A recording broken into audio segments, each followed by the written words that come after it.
আমার সোনার ভাইরা, তো আমি একটা বিষয়ের উপর আপনাদের কাছে আলোচনা করব। আল্লাহ মোট 100টা রহমত, কত রহমত? 100টা, যার মধ্যে আল্লাহ 99টা রহমত নিজের জন্য রেখেছেন। কত রহমত? 99টা। আর একটা রহমত বান্দাকে দান করেছে। বলুন দেখিনি, এই একটা রহমতের দ্বারাই একটা বাপ ছেলেকে ভালোবাসে। কটা রহমত? মুখ দিয়ে কত বলে? কটা? একটা। আপনার একটা মা মেয়েকে ভালোবাসে।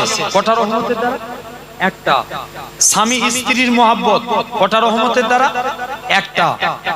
আপনার চোখের সামনে একটা ছেলে পুকুরে ডুবে মারা যাচ্ছে, চাইছে হিন্দু হোক মুসলমান হোক, আপনি তাকে কি করবেন? উদ্ধার করবেন। কটা রহমতের দ্বারা? একটা। এই একটা রহমত আল্লাহ আমাদেরকে দান করেছে। তাহলে আল্লাহ বান্দাকে কত ভালোবাসে। যদি সমস্ত মহব্বত আল্লাহর জন্য হয়, আমার আল্লাহ আপনাকে কবুল করে নেবে। জোরে বলেন, প্রতিটা মহব্বত হতে হবে আল্লাহর জন্য। স্বামী স্ত্রীর মহব্বত কার জন্য হতে হবে? আল্লাহর জন্য। যদি আল্লাহর জন্য হয়, আল্লাহ কবুল করে নেবেন। রাসূলের এক সাহাবী ছিলেন, যার নাম ছিল আবু সালমান। কি নাম? আবু সালমান। ওনার স্ত্রীর নাম উম্মে সালমান। কি নাম বলো? উম্মে সালমান। এখন স্বামী স্ত্রী এখন মহব্বত আছে। দেখবেন এখন আমি আমার দরবারে বসে তাবিজ লিখি, আমার কাছে দিনে যদি 5 জন তাবিজের লোক হয়, 3 জন দেখবেন স্বামী স্ত্রী অশান্তি। কারণ জানেন, রাসূল বলছে তোমরা নারীদেরকে বিয়ে করো দিনের দিক লক্ষ্য করে। 4টে কারণে। 1 নাম্বার সৌন্দর্য, 2 নাম্বার ধন সম্পত্তি, 3 নাম্বার বংশমর্যাদা, 4র্থ নাম্বার তার দিনের দিকটা। সৌন্দর্য ক্ষণিকের জন্য। মনে করেন এই ছেলেটা যুবক, এই চশমা পরে বসে আছে, এখন যুবক, এখন দেখতে ভালো। বুড়ো হলে একই দেখতে থাকবে? বাস্তবকে বুঝুন, একই দেখতে থাকবে? সৌন্দর্য কমবে? হ্যাঁ না কমবে। জেনে রেখে দেন, টাকা আজ আপনার আছে, কাল নাও থাকতে পারে। আপনার সম্মান আজ আছে, নাও থাকতে পারে। উদাহরণস্বরূপ বুঝেলেন, রানু মণ্ডল আর ভুবন বাদ্য, ভুল বুঝি না? জেনে রেখে দেন, প্রদীপ এগুলো হলো সব খেলনার পুতুল। কত যাচ্ছে না? সম্মান দিলে আল্লাহ ধরে রাখতে হয়, আল্লাহ শুকরিয়া আদা করতে হয়, ঠিক কি না? আল্লাহ যারা প্রফেশনালি সেলিব্রিটি, যুবক শুনে রেখে দেন, আজকে আমাদের ঘরের যুবকরা অনেক সেলিব্রিটিদের ভালোবাসে। হাদিস পাকে সালমার উ মাআমান আহাব্বা, যার সঙ্গে যার মহব্বত তার সঙ্গে তার কিয়ামত। কেউ যদি বিরাট কোহলিকে ভালোবাসে, কিয়ামতের দিনে শুনছো তো, কিয়ামতের দিন দেখতে পাওয়া যাবে তার হাসর নাসর বিরাট কোহলির সঙ্গে হবে। কেউ মনে করেন শাহরুখ খানকে ভালোবাসে, ঠিক কি না? শাহরুখ খানকে,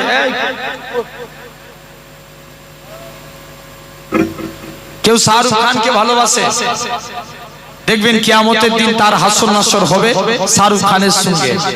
আর তুমি যদি একটা হাক্কানি আলেমকে ভালোবাসো, জানবেন ওই আলেমের ওসিলায় কিয়ামতের দিন আল্লাহ ডাক দিবে, কি চাস?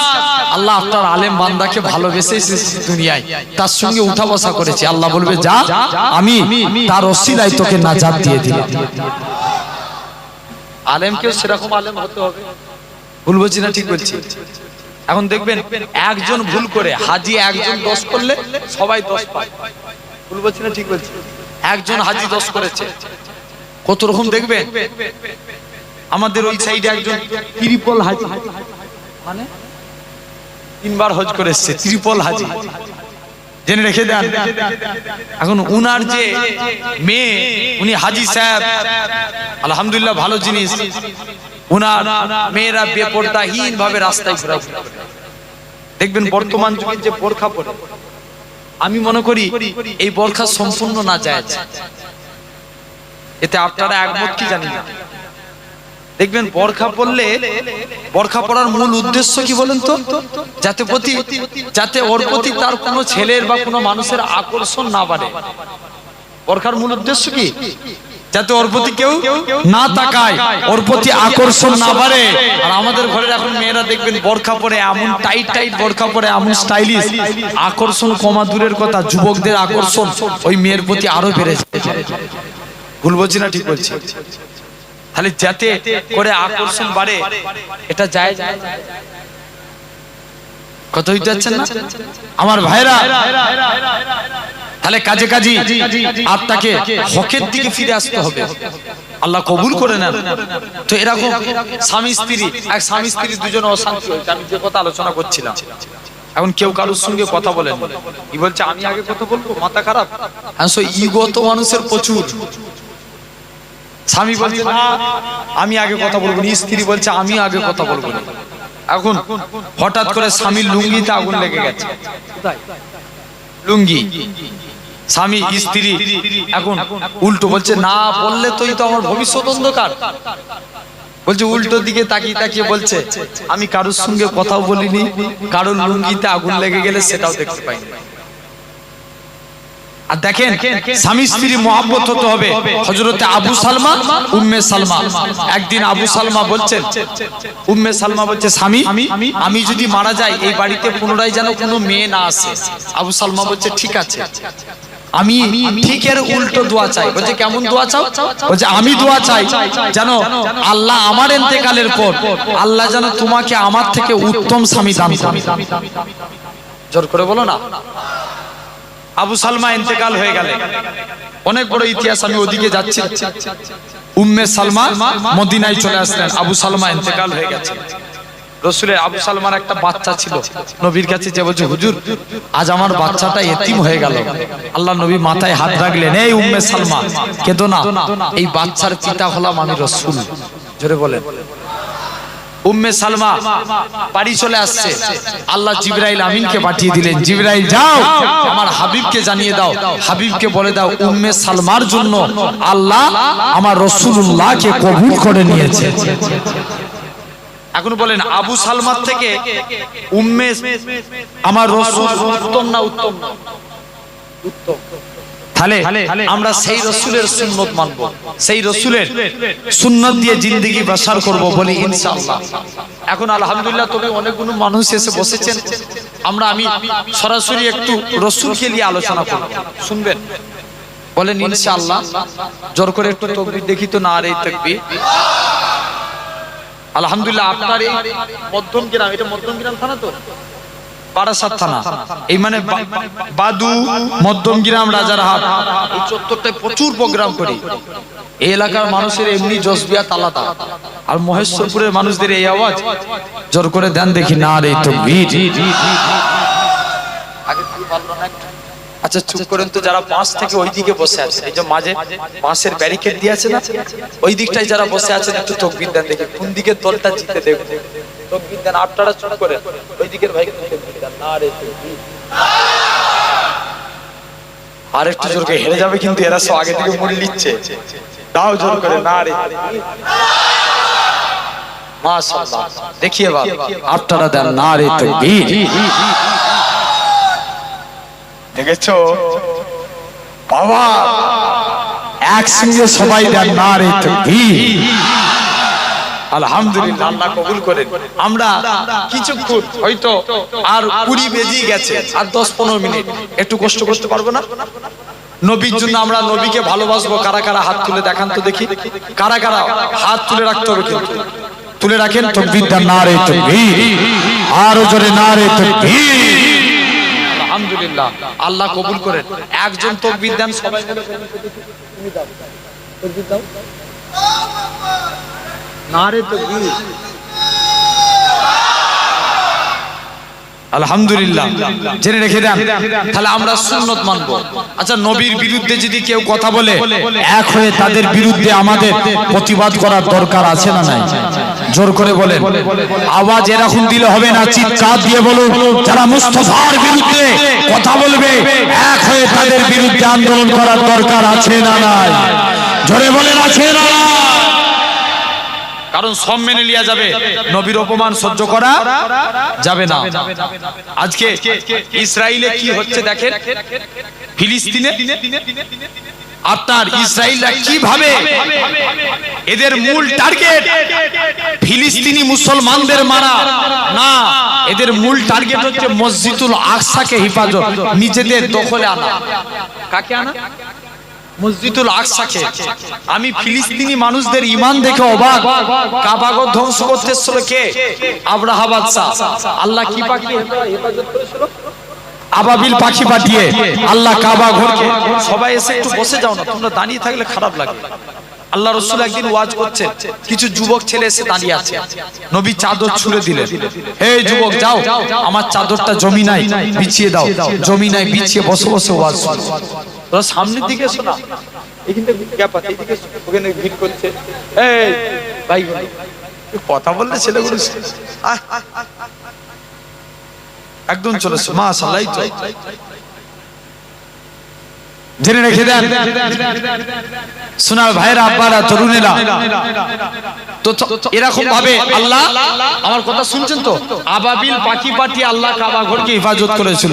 আমি একটা ভিডিও দেখলাম, মসজিদুল আকসাকে ইসরায়েলরা দখল করতে চায়। কিছু ফিলিস্তিনি যুবকরা প্যারাসুটের উপরে উঠে মসজিদুল আকসা চত্বরে ঘুরতে লাগে, বলে জান চলে যায়, জান দিতে রাজি, মসজিদুল আকসাকে রক্ষা করেই ছাড়বো। জোরে বলে। আমি একটা বাপকে দেখলাম, একটা বাপের 11টা সন্তান, নেট খুলে দেখেন, ভুল বলছি না ঠিক বলছি, 11টা ছেলে মেয়ে মিলিয়ে 11 জন। অর্থাৎ ওই ইসরায়েলিদের আঘাতে 11টা বাপের 11টা সন্তানই মারা গেছে। কটা? 11টা। সকাল বেলায় উঠে বাপ সবাইকে মিষ্টি বিলি করছে, হাসছে আর মিষ্টি বিলি করছে। সাংবাদিকরা বলছে, তুমি তোমার 11টা সন্তানের একটা কেউ থাকলো না আর তুমি মিষ্টি বিলি করছো? বাপ বলছে, আমি এই জন্য তো মিষ্টি বিলি করছি, কিয়ামতের দিনে আমি আমার আল্লাহকে বলতে পারবো, আল্লাহ আমি 11টা সন্তান শহীদের আব্বা। জোরে বলে। তাদের ঈমান। তাহলে আমরা সেই রাসূলকে মানবো, বলি ইনশাআল্লাহ। ভাই দিনে যদি একটা সুন্নত মানি, বছরে কটা মানো? 365। মাসে একটা মানলেন, বছরে কটা হবে? 12টা। মনে করেন দিনে মাসে একটা মানবেন। আমরা অনেকে শুট করি না? কি পড়ি? কথা বলো না। শুট পড়ি। এতদিন শুট পড়ে এসেছেন যুবক, আজ থেকে একটা সিস্টেমে শুট পড়েন। কেমন? আপনি যখন শুট পড়বেন, আগে ডান পা গলাবেন। কোন পা? ডান পা। আপনি পায়জামা পরছেন, ডান পা। পাঞ্জাবি পরছেন, ডান হাত। শার্ট জামা পরছেন, ডান হাত। গেঞ্জি পরছেন, ডান হাত। কাউকে কিছু দিচ্ছেন, ডান হাত। কারুর কাছে কিছু নিচ্ছেন, ডান হাত। মায়েরা যারা ওয়াজ শুনছেন, আপনারা যখন পায়জামা পরবেন, ডান পা। জামা পরছেন, ডান হাত। এই ডান ডান ডান কিয়ামতের দিনে আল্লাহ বলবে, এই তোমরা যারা ডানপন্থী আছো এগিয়ে এসো। কেন আল্লাহ? আল্লাহ বলবে, আমার মুস্তাফা ডান সাইডকে ভালোবাসতো, রাইট সাইডকে ভালোবাসতো, তোরা আমার নবীর সুন্নত মেনেছিস, আমার নবী ভালোবেসেছে, তোরা নবীর সুন্নতকে ভালোবেসেছিস। দুনিয়ায় যা নবীর খাতিরে, নবীর সুন্নত মানার ওসিলায় আমি আল্লাহ তোদের নাজাত দিয়ে দিলাম। তাহলে কোন দিক দিয়ে পড়বো? আজ থেকে এই আমল হবে, বলেন ইনশাআল্লাহ। এখানে এতগুলো যুবকগুলো সব বসে আছো, হবে তো নাকি? যখনই শুট পড়বো, জামা পড়বো, তখনই ডান সাইড দিয়ে পড়বো, বলি ইনশাআল্লাহ। ভাই একটা সুন্নত মেনে চলো তোমরা। একটা সুন্নত যদি মানতে পারো, মরণ পর্যন্ত রাসূল বলছে, কার কোন মুহূর্তে মরণ হয়ে যাবে কেউ বলতে পারবো? কেউ বলতে পারবো না। রাসূল বলছে যে আমার একটা সুন্নত মানবে, আমি আর সেই ব্যক্তি আল্লাহ জান্নাতে পাশাপাশি থাকবো। সেই নবী কত আল্লাহ মাকাম দিয়েছিলেন, জেনে রেখে দেন। আমরা এমন এক রাসূল পেয়েছি, সম্মানওয়ালা রাসূল। আরবের একটা সিস্টেম ছিল, বিধবা নারীরা কেউ গায়ে আতর মাখতে পারবে না। আতর। আমার এলাকাতে একটা সিস্টেম আছে, বিধবা নারীরা হাতে চুড়ি পরতে পারে, নাকে নাক ছাড়ি, কালারিং শাড়ি পরতে পারে না, কারণ স্বামীর ইজ্জতের খাতিরে। স্বামী মারা গেলে মেয়েরা পরতে পারে না। আরবের সিস্টেম ছিল বিধবা নারীরা কেউ গায়ে আতর মাখতে পারবে না। দেখতে পাওয়া যায় আল্লাহ রসুলের আব্বা আব্দুল্লাহ ইন্তেকাল হয়েছে, আমিনা বাড়িতে কাজ করে, আমিনার পেটে দু জাহানের বাদশা, আমিনা বাড়িতে কাজ করে, আমিনার শরীর দিয়ে খুশবু বেরোয়, গোটা মক্কার জমিনে ছড়িয়ে যায়, গোটা মক্কার জমিনে ছড়ায়। আব্দুল মুত্তালিবের লজ্জায় মাথা হেট হয়ে যায়। আব্দুল মুত্তালিব বাড়িতে এসে স্ত্রীকে বলছে, স্ত্রী আমিনা কোথায় খুশবু পাই? স্ত্রী বলে, আমিও কদিন ধরে দেখছি আমিনা যখন গোসলখানায় ঢুকে যেন মনে হয় কে গোসলখানায় আতর ঢেলে দিয়েছে। আর একটু চিল্লে হয় না? বলছে যাও না আমিনাকে জিজ্ঞেস করো। সবাই মিলে চলে গেছে, আমিনা তুমি কোথায় খুশবু পাও? আমিনা বলে, যখন আমি, আব্বা এটা আমার খুশবু না, মুখ থেকে থুতু বার করে দেয়। আব্বা থুতু বেরোতে দেরি, খুশবু দুনিয়ায় ছড়াতে দেরি হয়। আরো চিল্লে হয় না? আরে নবীর সম্মান আল্লাহ বাড়ায়, আমরা নবীর উম্মাত জোর করে সুবহানাল্লাহ বলতে পারি না?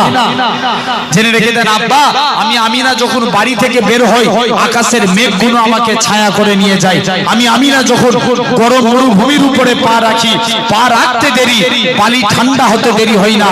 আমি আমিনা পাথরের উপরে পা রাখি, পাথরের উপরে পা রাখতে দেরি, পাথর ঠান্ডা হতে দেরি হয় না। আব্বা আমি আমিনা যখন কুয়ার কাছে চলে যাই, অটোমেটিক কুয়ার পানি উপরে উঠে যায়। মক্কার মেয়েরা আমায় বলে, আমিনা তুই কুয়ার গায়ে চলে যাস না, তুই চলে গেলে কুয়ার পানি নিচেই নেমে যাবে, দরকার হয় আমরা তোমার বাড়িতে পানি পৌঁছে দিয়ে আসবো, আমিনা তুই থাক। আব্বা শুধু তাই নয়, যেদিন থেকে আমার পেটে বাচ্চা আসে, ঘরের দেয়ালগুলো আমায় সালাম দেয়, মা আমিনা তুঝে সালাম, জোরে বলে। সেই আমিনা রাসূলকে আল্লাহ এত মাকাম দিয়েছিলেন, ইজ্জত সম্মান। আমরা যদি নবীর সুন্নতের উপর আমল না করতে পারি, জিন্দেগি আমাদের বেকার। ভুল বলছি না? ঠিক বলছি? ঠিক না? কোন রাসূল? আল্লাহ রাসূলের এক দাই ছিলেন, যিনার নাম ছিল সিফা, যিনি বলছেন, আমি অনেক বাচ্চা প্রসব করতে দেখেছি, আমার রাসূল শরীরে প্রতিটা বাচ্চা হলি শরীরে ময়লা থাকে, আমার রাসূলকে আল্লাহ ময়লা থেকে পাক করেছে। প্রতিটা বাচ্চা দুনিয়ায় এসে খাদনা করতে হয়, আমার রাসূলের কে যেন মায়ের পেটেই খাদনা করে দিয়েছে। প্রতিটা বাচ্চা হলে তার নারী কাটতে হয়, আমার রাসূলের কে যেন মায়ের পেটের ভিতরেই নারী কেটে দিয়েছে। আমার রাসূল 1.5 মিনিটের বাচ্চা ডান দিকে ভর দিয়ে সিজদায় চলে গেল। কি জানো মুখ থেকে বিড়বিড় করে বলছে, এই মহেশ্বরপুরের মানুষ ভালো তারে বুঝেন, কোন নবী পেয়েছে বলুন দেখিনি? আব্বাগুলো বসেছেন, আমরা উম্মত হয়ে নবীকে বেশি ভালোবাসি না নবী উম্মতকে বেশি ভালোবাসি? নবী 4 জায়গায় উম্মতের চিন্তা করেছে। কোন জায়গায়? 4 জায়গায়। 1 নাম্বার, 1.5 মিনিটের বাচ্চা ডান দিকে ভর দিয়ে সিজদায় চলে গেল। কি যেন মুখ থেকে বিড়বিড় করে বলছে বলুন তো? আল্লাহ সমাজে 312 জন রাসূল পাঠিয়েছিলেন, কোন নবীর কলেমা শেষে 313, যার মধ্যে 312 কে আল্লাহ কলেমা দিয়েছিলেন। কোন নবীর কলেমা শেষে রাসূল শব্দ লেখা আছে? কারুর কলেমায় রাসূল পাবেন না।